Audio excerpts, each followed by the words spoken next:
ایک اور حدیث پڑھ دوں، ابو قتادہ کی ایک لائن کی رضی اللہ عنہ، اس حدیث میں بھی اپنے آپ کو تولنا ہے۔ جنازہ گزرا، صحیح مسلم میں، نبی مکرم فرمانے لگے صلی اللہ علیہ وسلم، یا یہ راحت پا گیا یا لوگ اس سے راحت پا گئے۔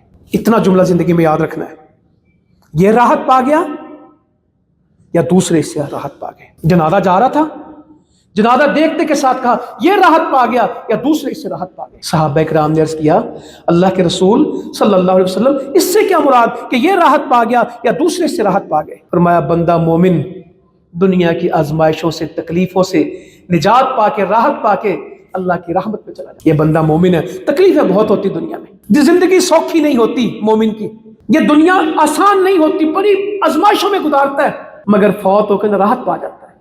اور کافر فرمایا انسان اس سے راحت پاتے ہیں زندہ رہنے والے۔ ظالم بندہ مرے تو لوگ کہتے ہیں شکر ہے یار جو مریا ہے سارے کو سکھ دا سا آئے گا۔ درخت اس سے، جانور اس سے راحت پاتے ہیں، وہ ظلم کرتا ہے، لوگ اس سے راحت پا جاتے ہیں اور وہ مصیبت میں چلا جاتا ہے۔ انشاءاللہ ہم راحت خود پائیں گے، ہماری وجہ سے لوگ راحت نہیں پائیں گے، ہماری وجہ سے لوگ صدمے میں جائیں گے۔ ہم سب کے خیر خواہ بنیں گے۔ اللہ تعالیٰ عمل کی توفیق عطا فرمائے۔